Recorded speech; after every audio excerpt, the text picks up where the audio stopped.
J'ai envie de dire pourquoi avoir mis 6 années d'attente pour sortir un nouvel album en attendant l'autre question de Momo Seck. Ah bon, c'est vrai, c'est la question que beaucoup de gens se posent mais juste pour dire que ci diggante bi comme ni nga ko waxee woon xam nga nekkuñu woon ci musique bi kese comprendre dama nekkoon ci beneen domaine boo xamante ni ci streetwear bi la woon. maanaam habillement mode urbaine bi et tout voilà xam nga donc xam nga ma doon béy sama waate aussi. sama marque Banlieusard bokkoon ci marque yi ñu gënoon ràññee ci domaine kii bi quoi ci streetwear. Donc c'est vrai que loolu tamit ça a un peu pris le dessus par rapport ak ma casquette d'artiste parce que tamit foofu laa doon puiser xaalis bi ma doon financer sama ay projet maanaam avant ma commencer voyager comprendre donc loolu yëpp tamit dafa jouer ci absence bi ci côté scène bi et puis aussi le projet a pris trop de temps parce que ci digg bi aussi am na ay rëq-rëq yoo xamante ni yooyu moom ay mbiru suñu borom la comme ay mix projet ba war a masteriser fichier yi naaw. comprendre donc yooyu yëpp reprendre à zéro. voilà yooyu yëpp daal na ma ak Bugs daal na ma ak Mario xam nga je leur salue de passage parce que tamit sonn nañu xam nga il pouvait se dire que bon affaire bi yàqu na xam nga bon baa ma jox la sa xaalis nga dem feneen mais dund nañ ko ensemble reprendre lépp te gis naa dafa gën a nice en fait. Yeah. Momo. Alors musicalement ba léegi ñuy continuer foofu parce que collaboration yi dafa bëri gis naa au niveau featuring am nga Omreza Nit Dof Gaston Rodwin ak Fata Savannah Prophète Metal Mistozu Barudo Wise ak JX. xar xol bu weesoo tam collaboration boobu noonu featuring yi au niveau production aussi je vois plein de noms Pipa Flow Digital Beats Kazis Mao Kayit Passa Beats OG Beats by Bugs by Mario by Bugs Mario ak Hakim tamit joué nañ si comment tu fais pour dajale autant de personnes si benn album sachant que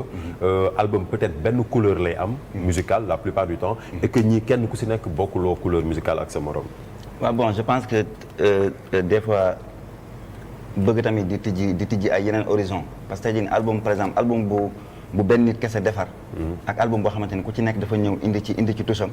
dafa déjà répondre par rapport ak concept sarax bi xam naa dinaa ci ñëw après. comprendre donc ku ci nekk dafa indi toucham bi jëlee loolu dajale ko kii symbiose boobu noonu moom moo joxe charme kii bi quoi album bi. donc mën na la yóbbu ci ay atmosphères yu wuute. te aussi c'est un album que j'ai écrit selon. tamit ay trajectoire de ma vie par rapport ak sama absence boobu yëpp. li ma ci dund les moments sombres comprendre ma la. moments yi nga xamante ne maa ngi happy comprendre parce que son yi ci gën a yëngu yooyu je l'ai fait à la fin de l'album. mais durant absence bi ay son thématique la gënoon parce que boo toogee de loin ci ngay mën a gis terrain bi mu leer comprendre nga ci ngay mën a comprendre lu bari par rapport ak dund bi ngay dund ak artistes yi xam nga wala relation bi ngay am ak ñoom et tout quoi donc loolu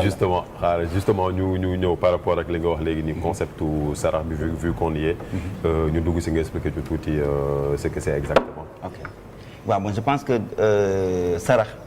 benn woote la pour que tout un chacun maanaam ku ci nekk si ñun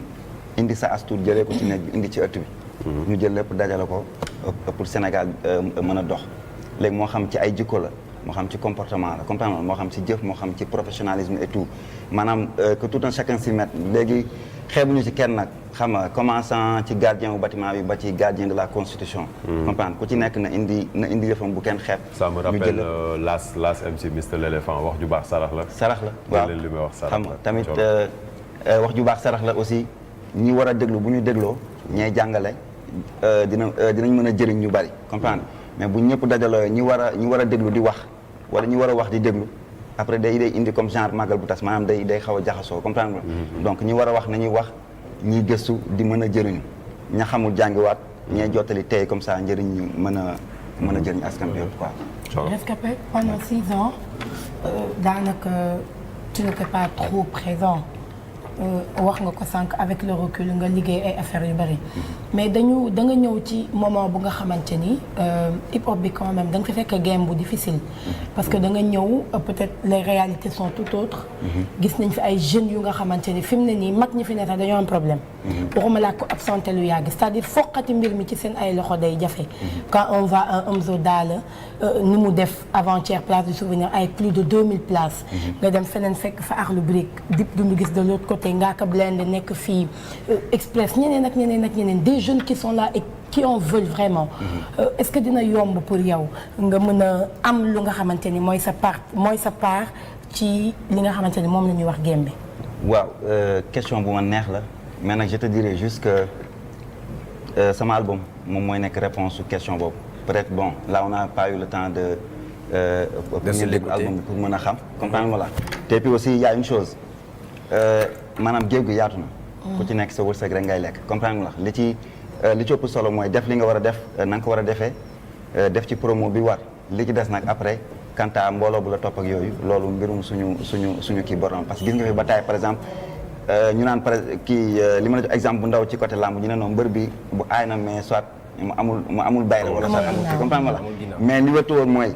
nit bu jël sa album déglu ko au moins bu sigee gis la mu jox la cër parce que dina xam ne album bi def nga ci liñ ci war a def léegi nag ñooñu ngay wax noonu yëpp loolu man plaisir la ci man comprendre nga la parce que tey jii nii pour man sa gàcce la depuis bi hip hop commencé ba léegi ñu war a ñëw di lim d'habitude bu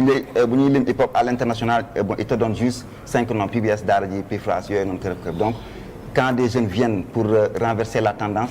bon plaisir la ci man ça veut dire que les choses marchent mais bu ñu toogoon boobu ba léegi nga xamante ni da ngay dégg les mêmes têtes mooy que ni les choses ne marchent pas donc je dis chapeau à eux et puis courage et xam nga one love ñun xam nga amul dara luñ ciy déranger quoi. mais par rapport ak am na loolu wax tamit lu am solo ah nee nga la première réponse c'est ku déglu sa album am réponse bi. après nga ne boo génnee album après promotion bi mooy stop mais par rapport à ça. yow on t'a connu avec une base très très solide ah. Parcelles dafa nekkoon sa vraie base quoi en tout cas. balaa ngay voyager parce que ñun bi ñu la daan gis sax hip hop feeling ak yeneen compétition yi nga doon dem yëpp par exemple RTS ak feneen. dañ doon gis un public énorme bu doon nekk si ginnaaw rescapé mais vraiment. solide uni nekk benn personne après nga dem 6 ans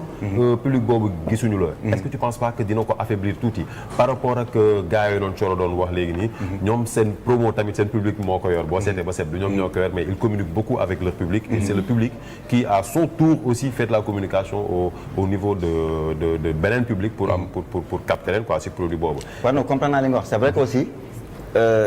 impact bi ngay am bu la gars yi di gis du bokk ak impact boo xamante ni comme da nga fi bàyyi benn produit di ko jéem a manager à distance. Wow. mais aussi c'est bien d'éclaircir que au fait tooguma 6 ans yoo xamante ni yëpp nekkuma Sénégal. ñu ngi doon suivre sax. voilà donc man je peux dire que séjour bi ma gën a yàgg 9 mois la dépassé ko. mais d'habitude ay 3 mois lay def ñëwaat cu cap mais nag duñu ma dégg parce que boo nekkee ci mbir da ngay bàyyi ñu war a wax maanaam ñi génn album. bu ñu tollee ci période def bruit nga bàyyi la ñu def bruit yow nga dem toog li ngay toog. donc raison pour laquelle je ne voyais pas trop l'utilité pour xam nga tout le temps di dem ci plateau yi mbaa dem ci émission yi te mënoon naa ko def parce que certains le font. bu ñu génnee album le temps benn album bi di génn gap boobu ils se disent que bàyyi ma jéem a maintenir buzz maanaam xam nga fu émission am nga dem fa wala fu coow am nga profité xam nga def ci kii caméra yi filmé la man loolu de sama profil comprendre ma donc mooy loolu. Sarah. Super, très bonne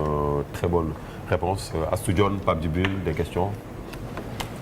man profane la li ma intéressé rek mooy ci kàddu yi dégg naa mu ciy tudd suñu borom dégg naa aussi mu ciy tudd benn bëgg a dellu si nit ñi ci li nga xamante ni moom mooy fondamentaux les valeurs cardinales boo nee sarax mooy volontariat mooy don de soi mooy kenn ku ci nekk lan la mën a jël ci boppam joxe ko ngir penc mi jag et je pense que ne adduna bi tey sax économie à outrance kenn waxatu ko économie solidaire la ñuy wax donc il faut que chacun lâche du lest pour que la communauté puisse s'emporter mieux. Effectivement. Astou? Bon, man j'aimerais juste savoir puisque kii yëguma album bi déglooguma ko et tout est-ce que am na thème boo xamante ni peut-être ça touche puisque man dama intéressé un peu ci politique est-ce que ça touche la politique wala yu demee noonu. Bon, pas la politique politicienne. En fait bi d'habitude ñi xam rescapé dañ koy xam ci ay thèmes yoo xamante ni c'est beaucoup plus social léegi mën naa am social ba pare mu xaw a laalaale politique par exemple comme un son qui parle de Massa Thiono ça te parle du vécu du Sénégalais maanaam le fait que vécu du Sénégalais bi changé wul c'est juste des têtes qui changent des pouvoirs qui changent des mouvements qui changent mais Sénégal ci wàllu boppam dundam ci waagam changé social politique la voilà xam nga mais xam nga c'est beaucoup plus social en fait parce que li ma ci wax mooy par rapport ak ni ñu koy dundee par rapport ak na mu waroon a demee xam nga maanaam xiif lekk politique la waaw léegi xiif lekk la. c'est les maanaam que ni yenn base yi nga xamante ni xam nga c'est vraiment terre à terre comme xiif lekk mar naan feebar faju yooyu rek c'est des choses que ba léegi ni Sénégalais yi mënaguñ ko dund ci seen réew. et ils ont été trop patients parce que ku fi ñëw da nga ñëw indaale sa discours ñu may la temps pour nga toog installé wu xam nga étaler sa programme et tout mais malgré loolu yëpp duñu gis léegi dañuy jàppee askan bi la ñuy jàppee sunna jàppee parti bi farata comprendre ma la te affaire bi warul. sunna am na solo de. ah sunna am na solo de. waaw mais xam nga kii farata moo ëpp solo. mais ñi jàmbaari dëgg farata ak sunna dañ koy daanaka dootuñu ko xamee. mais farata daal ci dëgg moo gën a diis. mooy li nga xamante ni que mënul ñàkk. comprendre ma la mais am na ñoo xamante ni eggal nañ sunna foofu. eggale nañ sunna ci niveau farata. ah ñooñu ay jàmbaar lañ. ay jàmbaar est-ce que am na show yu war a gunge album bi. waaw loolu laa doon bëgg yaa ngi wàcc ay show yu war a gunge album bi. waaw en fait war naa am concert de présentation bi nga xamante ni janvier moom nañ ko prévoir.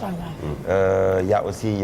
caravane boo xamante ni dañ koy def tamit le même mois de janvier. pour wër ci biir parcelle bi wër ci banlieue yi nga xamante ni c'est des banlieues voisines. présenter leen album bi am na aussi festival boo xamante ni parcelle yàgg nañ ko gis muy 6 heures de rap bi c'est un festival qui a vu beaucoup d'artistes maanaam artistes yu bari tey jii nii yu mag yi bu ñu duggee parcelle c'est à travers ce festival là yoo xamante ni moom lañ dugg ces parcelles donc festival boobu moom lañ bëgg a ñëw indiwaat ko pour gën a mayaat tamit parcelle visibilité par rapport ak milieu bi parce que bon le constat est réel mooy que ne parcelle bu njëkk ba ni mu place mu amoon ci hip hop bi par rapport ak visibilité daf ko perte lu bari. donc tey jii à travers. soldat yi nga bokkoon voilà xam nga yaa nekkoon soldat visibilité.